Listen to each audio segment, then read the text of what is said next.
Welcome all of you in our channel Tarang Physics. हम आज discuss करने वाले हैं किसके बारे में, एग्जाम के बारे में, जो फिजिक्स का एग्जाम रिसेंटली आपका होने वाला है, जिसमें हमने जो टॉपिक लिया है इंपॉर्टेंट टॉपिक, वो 2 यूनिट लिए हमने फिजिक्स की, यूनिट नंबर 3 और यूनिट नंबर 4। तो यूनिट नंबर 3 के कुछ इंपॉर्टेंट टॉपिक हमने यहां लिखे हैं, उस पर कितना न्यूमेरिकल करना है, किसको थ्योरी तैयार करना है, किसका डेरिवेशन करना है, वो हम यहां डिस्कस करने वाले हैं। ऐसे यूनिट नंबर 4 के लिए इससे पहले जो ऑप्टिक्स वाले यूनिट के बारे में इंपॉर्टेंट है मैं ऑलरेडी डाल चुका हूं, तो हम डिस्कस कर रहे हैं किसके बारे में, यूनिट नंबर 3 से स्टार्ट करते हैं। सबसे पहले यूनिट नंबर 3 है हमारी। 3 के अंदर पहला चैप्टर आता है वैद्युत धारा का चुंबकीय प्रभाव।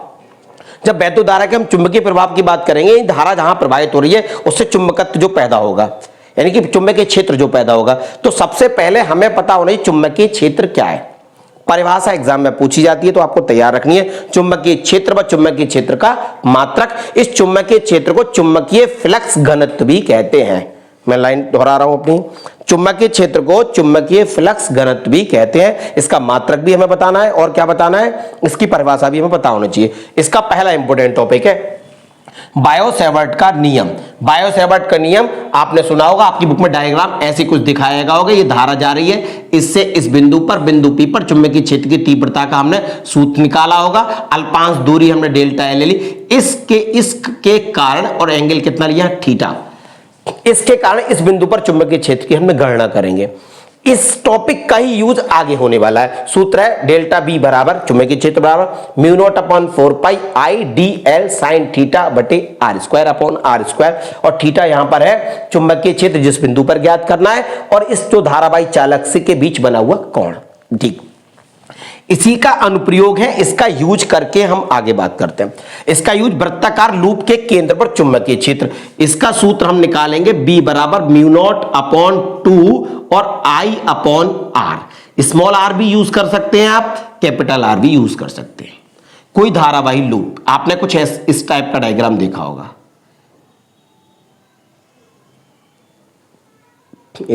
इस टाइप से ये धारा ऐसे जाएगी और धारा ऐसे आएगी, और यहां पर कोई मैंने इतना dl पोर्शन ले लिया।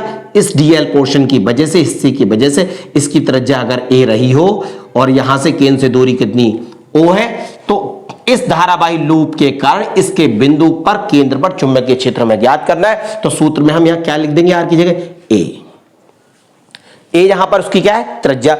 इसका उपयोग आगे न्यूमेरिकल में भी होगा। अगला है सीधे धारावाही चालक तार, यानी परिमित लंबाई का तार। किसकी वजह से, परिमित लंबाई के तार का जो सूत्र होगा चुंबकीय क्षेत्र का, वो होगा B बराबर mu naught upon 2 pi I upon R। यहां दूरी मैंने कितनी ली है, इस परिमित लंबाई से दूरी ली है मैंने स्मॉल r। कितनी ली है, यहां पर चुंबकीय क्षेत्र का डिस्कशन करना है, और धारा कितनी बह रही है इसमें, I। क्लियर हुआ। इसका यूज करके बहुत सारे न्यूमेरिकल है।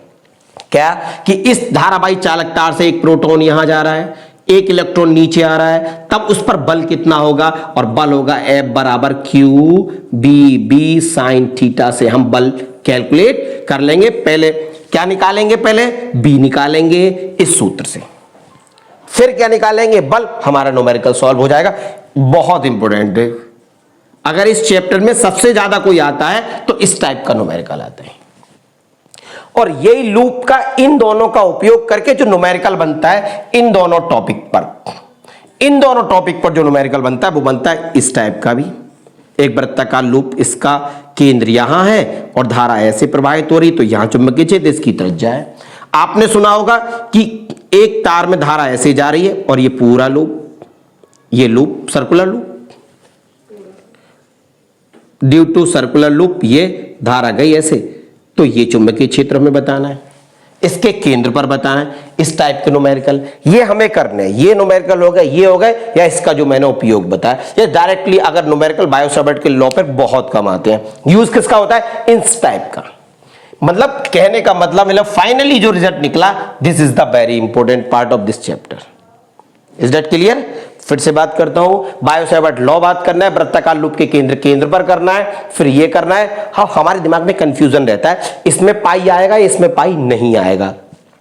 जो सीधे धारावाही चालक तार में पाई नहीं, क्योंकि वृत्ताकार लूप लेंगे तो लूप में तो 2 वृत्त की परिधि में पाई जाता है, क्षेत्रफल में पाई जाता है। जिसमें पाई आता है याद रखने के लिए है तो हम पाई नहीं लगाएंगे, और तार में पाई होता ही नहीं है तो तार में पाई लगा देंगे। सूत्र दोनों के लगभग सेम ही है। आगे बात करते हैं, दो समांतर धारावाही चालक तारों के बीच बल। ये इसका जो सूत्र है वो है F बराबर म्यू नॉट अपॉन 2 पाई I1 I2 बटे R, दोनों के बीच की दूरी, बट यहां पर L और लगा देते प्रति एकांक लंबाई पर लगने वाला बल। इसके बारे में बात करते हैं, और इस पर एम्पियर की परिभाषा आप पूछ लेता है वो एक नंबर में। किसकी परिभाषा? एम्पियर की परिभाषा। क्या पूछता है? एम्पियर की परिभाषा। क्लियर हुआ? अगला इसी चैप्टर से अगले चैप्टर में पहुंचेंगे। इसके बाद जो जस्ट चैप्टर है उसमें मैंने 2 ही टॉपिक लिए हैं, ये दोनों टॉपिक लिए। धारावाही लूप पर चुंबकीय धारावाही लूप पर बलयुग्म का आघूर्ण, फॉर्मूला है tau is equal to NIAB sine theta, जहां पर IA मिलके बना लेता है स्मॉल m या कैपिटल M, इसको चुंबकीय आघूर्ण बोलते हैं। तो चुंबकीय आघूर्ण की परिभाषा पूछता है पेपर में। मैं रिपीट कर रहा हूं अपने वर्ड्स को, चुंबकीय आघूर्ण की परिभाषा पूछता है। और धारावाही लूप पर जो बलयुग्म का आघूर्ण है, टॉ बलयुग्म का आघूर्ण टॉ बराबर NIAB साइन थीटा। आपको चुंबकीय क्षेत्र दे रखा होगा, एक कुंडली दे रखी होगी, कुंडली पर जो बल लगेगा, एक मैंने इस टाइप से कोई डायग्राम बनाया था, एक ऊपर बल एक नीचे बल, तो बीच में एक धारा निकल, बीच की लंबाई परपेंडिकुलर थी तो वो उसी से निकल के आएगा टॉ इज इक्वल टू। इसके बाद आता है मूविंग कॉइल गैल्वेनोमीटर MCG, चल कुंडली धारा मापी। बहुत सिंपल है, ठीक है। इस पर न्यूमेरिकल का कोई मतलब नहीं, लेकिन इस पर भी क्या पूछता है? सेंसिटिविटी पूछता है, सुग्राह्यता, धारा सुग्राह्यता और वोल्टेज सुग्राह्यता, एक एक नंबर में धारा सुग्राह्यता और वोल्टेज सुग्राह्यता। अब इसके बाद आता है रूपांतरण गैल्वेनोमीटर का अमीटर में और गैल्वेनोमीटर का वोल्टमीटर में। जब हम अमीटर में करेंगे तो निम्न प्रतिरोध समांतर क्रम में लगाएंगे। क्या बोला मैंने? निम्न प्रतिरोध। जब इसमें बोलेंगे तो निम्न प्रतिरोध लगाएंगे। क्या लगाएंगे? निम्न प्रतिरोध समांतर क्रम में, समांतर क्रम में यूज करेंगे। और इसमें बात करेंगे वोल्टमीटर वाले में तो उच्च प्रतिरोध की बात करेंगे। किसकी बात करेंगे? उच्च प्रतिरोध श्रेणी क्रम में जोड़ेंगे, श्रेणी क्रम में। बस हो गया रूपांतरण। पूछेगा तो एक नंबर में, न्यूमेरिकल पूछ सकता है 2 नंबर में। डेट्स ऑल, ये पोर्शन कंप्लीट हुआ। कौन सी यूनिट? यूनिट नंबर 3, चैप्टर दोनों खत्म। अब आगे विद्युत चुंबकीय प्रेरण, बहुत इंपॉर्टेंट चैप्टर है ये। इसका पोर्शन हटके था बिल्कुल, ये धारा की वजह से था। इस धारा की वजह से, अब धारा की वजह से हम चुंबकीय क्षेत्र पैदा करेंगे, प्रेरण आएगा, इंडक्शन। क्या? चुंबकीय फ्लक्स की परिभाषा पूछता है 1 नंबर में। मात्रक और विमा भी आपको पता होना चाहिए। फाई बराबर कितना फार्मूला होता है? फाई बराबर B डॉट A, ये सुना होगा। और इसको मैंने बताया, B को चुंबकीय फ्लक्स घनत्व भी पूछ लेता है मात्रक के रूप में, अभी मैंने बोला था। विद्युत चुंबकीय प्रेरण में फैराडे के नियम, 2 नियम है। कौन कौन से? एक E is equal to E बराबर माइनस का d phi upon d t. अगर उसमें n फेरे हो तो क्या और लगा देंगे यहां पर? n। क्या पुट कर देंगे यहां पर? n और माइनस का d phi upon d t. ये फॉर्मूला हो जाएगा हमारा। और इसमें दूसरा नियम जो है, जिसकी वजह से उत्पन्न होता है उसी का अपोज करता है, यही लेंज का नियम है। किसका नियम है?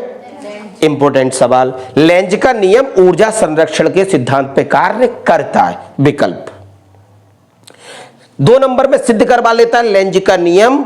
लेंज का नियम ऊर्जा संरक्षण के सिद्धांत पे कार्य करता है, क्योंकि आप एक कुंडली को इसके बराबर लेके जाएंगे। मैंने पढ़ाया था, ये कॉइल है, इसके बराबर इसको लेके जाएंगे तो जो सिरा ये होगा वही सिरा यहां पैदा हो, तो प्रतिकर्षण बल लगाएगा, तो कार्य करना पड़ेगा। दूर ले जाएंगे तो ये N है तो S पैदा हो जाएगा, तो उसके विरुद्ध कार्य करना पड़ेगा। तो इस तरह से जब कार्य करना पड़ रहा हो, कार्य का मतलब ऊर्जा, इसका मतलब किसका नियम है? ये ऊर्जा संरक्षण का नियम। इंपोर्टेंट है, लेंज के नियम ऊर्जा संरक्षण के सिद्धांत पे कार्य करता है। लेंज के नियम को भी तुमने किताब में पढ़ा होगा, न्यूमान का नियम भी कहते हैं। नेक्स्ट, स्वप्रेरण गुणांक की परिभाषा आई। स्वप्रेरण गुणांक क्या होता है? किसी भी कुंडली में, उसी कुंडली में क्या उत्पन्न हो जाती है? एक प्रेरित धारा हो जाती है जो पहली वाली धारा का अपोज करती है, यही तो है। इसके मतलब आपने पढ़ा होगा कि n फाई अनुक्रमानुपाती कितना I, तो यहां पर एक नियतांक आता था n फाई बराबर एल आई, जहां L क्या है स्वयं पीरियड गुणांक, इसकी परिभाषा। लेकिन इसकी परिभाषा हम यहां से नहीं देंगे, L बराबर देंगे d phi upon d t से जाके। किससे देंगे? D phi upon d t. ऐसे प्रेरण भी निकल आएगा, तो प्रेरण प्रतिरोध भी पूछा है किताबों में, I बराबर E अपॉन आर करके, ये न्यूमेरिकल बनता है हमारा। इसका मतलब जो विद्युत चुम्बकीय प्रेरण है इस पर क्या भी बनता है हमारा, आंकिक बनता है। बहुत इंपॉर्टेंट है, ये ना मिला तो आंकिक मिलेगा, और आंकिक ना मिला तो इसी का यूज किसमें होगा, स्वप्रेरण गुणांक में, उसकी परिभाषा में स्वप्रेरण में। अब अन्योन्य प्रेरण गुणांक क्या है, वो दो कुंडली चाहिए, पहले की वजह से दूसरी में चुंबकीय फ्लक्स पैदा होगा, चुंबकीय क्षेत्र पैदा होगा, तो अन्योन्य प्रेरण गुणांक की परिभाषा हो गई, और मात्रक उसको एम से प्रदर्शित करते हैं। मात्रक, परिभाषा, विमा सब कुछ पता होने चाहिए। इसके बारे में एक अक्ष पर दो कुंडली रखी हुई है, तो उनकी वजह से क्या चाहिए हमें, स्वप्रेरण गुणांक चाहिए, सॉरी अन्योन्य प्रेरण गुणांक। इसके बीच में कुंडली में संचित ऊर्जा U बराबर 1/2 LI नॉट स्क्वायर, ये मैंने बताई थी आपको एक संधारित्र वाले चैप्टर में भी है, 1/2 CV स्क्वायर आपको याद हो, और इसकी ऊर्जा घनत्व 1/2 epsilon not into E square, ये भी बहुत इंपॉर्टेंट है। ये पूछ लेता है, पेपर थोड़ा और अच्छा है तो ये पूछ लेता है, और ये बच गई तो ये पूछ लेता है, और अगर ये बची तो इसके बारे में पूछ लेता है, और अगर ये भी बच गई तो tau equal to PE sine theta के बारे में पूछ ले। 4 ऊर्जा बोली मैंने। पहली बात करता हूं, पहले चैप्टर में tau equal to PE sine theta द्विध्रुव को लेके, टॉ इजिकल टू NI चुंबकीय द्विध्रुव को लेके, फिर दूसरी आई संधारित्र को लेके पढ़ाई थी मैंने 1/2 CV स्क्वायर, फिर उसके बाद आई 1/2 LI नॉट स्क्वायर, और अगर घनत्व की बात करेगा तो 1/2 CV 1/2 epsilon not into E square, जहां पर E क्या है, ये क्या है यहां पर, E पर है वैद्युत क्षेत्र संधारित्र के लिए। उसके बाद आती भंवरधाराएं, बहुत इंपोर्टेंट टॉपिक है। भंवरधाराएं क्या होती हैं कि चक्रधार धाराएं पैदा हो जाती हैं कुंडली वगैरह में, और इसका उपयोग भी आपको याद है कि हमने वो बताया था, अभी आने वाले यूनिट में है, इसमें जनरेटर क्या है, ट्रांसफॉर्मर में भंवरधाराएं उत्पन्न हो जाती हैं, इसके लिए उसमें पट्टियां लगाते हैं। क्या लगाते हैं? पट्टियां लगाते हैं, ना कि पूरी एक वो ले लेते हैं। क्या यूज करते हैं? पट्टियां। तो ट्रांसफॉर्मर में हम एक पूरी ब्लॉक ना लेके छोटी छोटी ई आकार की, टी आकार की पट्टियां लगाते हैं, जिससे पहले में भंवरधारा उत्पन्न हो, फिर दूसरे में हो, तो आपस में एक दूसरे क्या कर दें, कैंसिल कर दें। भंवरधाराएं, प्रत्यावर्ती धाराएं, तो भंवरधाराएं समझ में आई, ठीक है। अगर ऐसे आप सुन लोगे तो भी आपको लगा, मुझे याद रखता है। प्रत्यावर्ती धारा में I is equal to I naught omega sine theta, इसकी धारा का शिखर मान, ये वोल्टेज का शिखर मान, ये उसकी आवृत्ति। अच्छा, LCR परपथ में, LCR में तीनों एक दूसरे क्या होंगे, परपेंडिकुलर। L और C के बीच में 180 का कोण होगा। ऐसे ही फिर LCR की अनुनादी स्थिति आपको पता हो, इस स्थिति में XL बराबर कितना होता है, XC, और इसके अगर चित्र की बात कर ले तो कुछ आपने इस तरह से आवृत्ति का देखा होगा, और कुछ इस तरह से भी देखा होगा। ये यहां पर आवृत्ति और यहां पर भी आवृत्ति, ये धारा यहां अधिकतम आ रही है और यहां धारा प्रतिरोध के चक्कर में न्यूनतम हो जाएगी। ये किसका मान हो गया, हमारी Z, सॉरी ये प्रतिबाधा Z, और ये प्रतिबाधा मिनिमम हो गई। ये हो गया अनुनादी परिपथ, और इस पर आंकिक भी LCR पर ही आते हैं, ठीक है। और इसके इस वाले टॉपिक में, अच्छा दूसरी बात, जब L और C लोगे तो कलांतर कितना, 180। L और R लोगे तो धारा पश्चिगामी होगी, फाई से 90 डिग्री पश्चिगामी। C लोगे तो धारा अग्रगामी होगी 90 डिग्री से, और दोनों लोगे तो 180 हो जाएगी। ये तीन पर LC ले सकते हैं, LR ले सकते हैं, LCR ले सकते हैं, और LC मैंने बताई दिया। इस टाइप से हम परपथ ले सकते हैं। आपकी 2 यूनिट के इंपोर्टेंट तैयार हुए, ठीक है। That's all, thank you.